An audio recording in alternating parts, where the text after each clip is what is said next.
ডাকপের বাজুয়ায় ৮ দলীয় ফুটবল টুর্নামেন্টের উদ্বোধন। বিস্তারিত জানাচ্ছিলেন শামীম হোসেন খুলনা থেকে। ডাকপ প্রতিনিধি অভিযান নিউজ টিভির সাথে আমি আছি লাবণ্য আক্তার। খুলনার ডাকপ উপজেলার ঐতিহ্যবাহী বাজুয়া SN কলেজ মাঠে ৮ দলীয় ফুটবল টুর্নামেন্টের উদ্বোধনী খেলা অনুষ্ঠিত হয়েছে। বুধবার বিকেল ৩টায় পায়রা অবমুক্ত ও বেলুন উড়িয়ে টুর্নামেন্টের উদ্বোধন করেন খুলনা জেলা বিএনপির সদস্য ও চালনা পৌরসভার সাবেক আহ্বায়ক শাকিল আহমেদ দিলু। উদ্বোধনী খেলায় সিটেবুনিয়া জিতেন্দ্রনাথ ফুটবল একাদশ ৩-০ গোলে বাগেরহাট আদাঘাট ফুটবল একাদশকে পরাজিত করে। হাজারো দর্শকের উপস্থিতিতে মাঠ জুড়ে উৎসব মুখর পরিবেশ সৃষ্টি হয়। অনুষ্ঠানে উপস্থিত ছিলেন খুলনা জেলা বিএনপির সদস্য GM রফিকুল হাসান, ডাকপ উপজেলা বিএনপির সাবেক যুগ্ম আহ্বায়ক গাজী জাহাঙ্গীর আলম, স্বেচ্ছাসেবক দল, মহিলা দল ও ছাত্রদল সহ স্থানীয় নেতৃবৃন্দ। আয়োজকদের পক্ষ থেকে জানানো হয়, আগামী ২৫ অক্টোবর ফাইনাল খেলায় প্রধান অতিথি হিসেবে উপস্থিত থাকবেন খুলনা ১ আসনের বিএনপি মনোনয়ন প্রত্যাশী জিয়াউর রহমান পাপুল।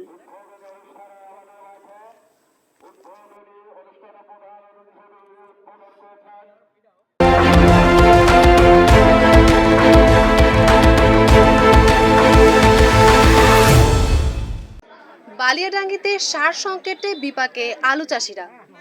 বিস্তারিত জানাচ্ছিলেন ঠাকুরগাঁও প্রতিনিধি মোহাম্মদ হাজিরুল ইসলাম। অভিযান নিউজ টিভির সাথে আমি আছি লাবণ্য আক্তার।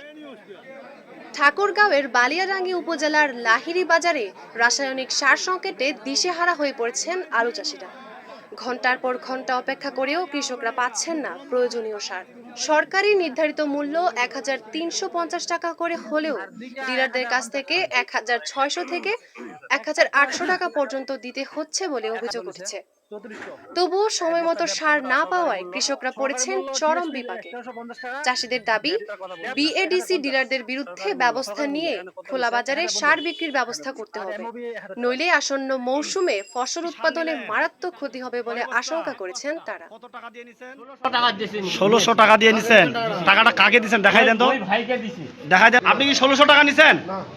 এই যে ইনি বলছে, এই যে মুরব্বী মানুষ বলছে আজকেই নিলাম, উনি বলতে পারেন আপনি কত টাকা দিছেন? ১৬০০ টাকা দিছি। কার হাতে দিছেন? ওনার হাতে দিছি। উনি তো বলছে আপনি টাকা দেন নাই। না, এবার আমি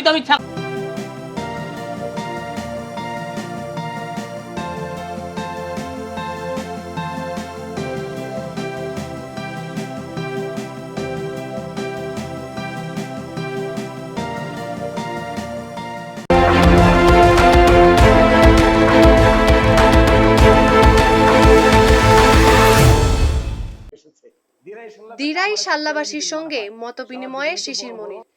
জন্মভূমিকে গড়তে হলে একসঙ্গে কাজ করতে হবে। বিস্তারিত জানাচ্ছিলেন স্টাফ রিপোর্টার আশফাকুর রহমান সিলেট থেকে। অভিযান নিউজ টিভির সাথে আমি আছি লাবণ্য আক্তার। সিলেটের আমানি কনভেনশন সেন্টারে দিরাই শাল্লাবাসীর সঙ্গে মতবিনিময় সভায় অংশ নেন সুনামগঞ্জ ২ আসনের সংসদ সদস্য পদপ্রার্থী মোহাম্মদ শিশির মনির। বৃহস্পতিবার বিকেল ৩টায় অনুষ্ঠিত এ সভায় এলাকার বিশিষ্ট ব্যক্তিবর্গ, শিক্ষাবিদ, রাজনৈতিক নেতৃবৃন্দ, তরুণ ও প্রবাসীরা উপস্থিত ছিলেন। সভায় শিশির মনির বলেন, জন্মভূমিকে সুন্দরভাবে গড়তে হলে সবাইকে একসঙ্গে কাজ করতে হবে। রাজনীতিতে হার জয় থাকবে, কিন্তু সেটাকে মেনে নিয়ে এগিয়ে যেতে পারলেই দেশ উন্নতির পথে এগোবে। সভা শেষে উপস্থিতরা শিশির মনিরের বক্তব্যকে সময় উপযোগী ও বাস্তবধর্মী বলে উল্লেখ করেছেন।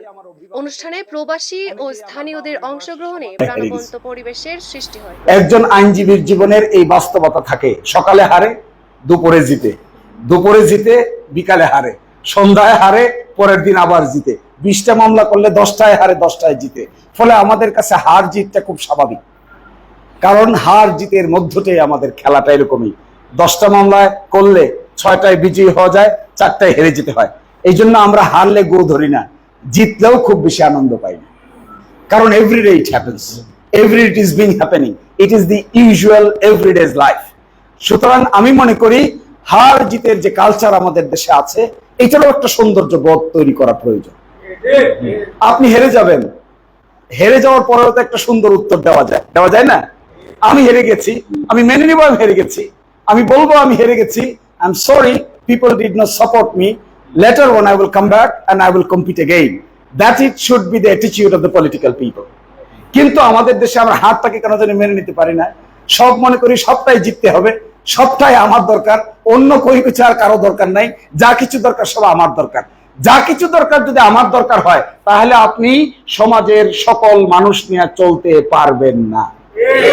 সমাজের মানুষ নিয়ে চললে কিন্তু হারও মানতে হবে, জিতও মানতে হবে। সমাজের মানুষ নিয়ে চলতে গেলে হার জিত উভয় ক্ষেত্রেই হাসি মুখে রিজেক্ট করে দিতে হবে, আবার হাসি মুখে বরণ করে নিতে হবে। আমার ধারণা রাজনীতি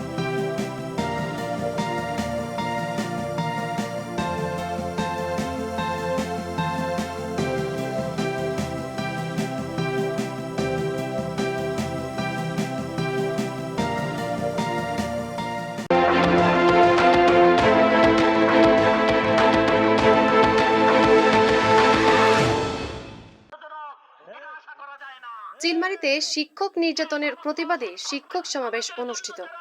বিস্তারিত জানাচ্ছিলেন মোহাম্মদ শফিকুল ইসলাম চিলমারি থেকে। অভিযান নিউজ টিভির সাথে আমি আছি লাবণ্য আক্তার। শিক্ষক কর্মচারীদের উপর নির্যাতন মানি না, মানব না, এই স্লোগানকে সামনে রেখে চিলমারি উপজেলায় শিক্ষক সমাবেশ অনুষ্ঠিত হয়েছে।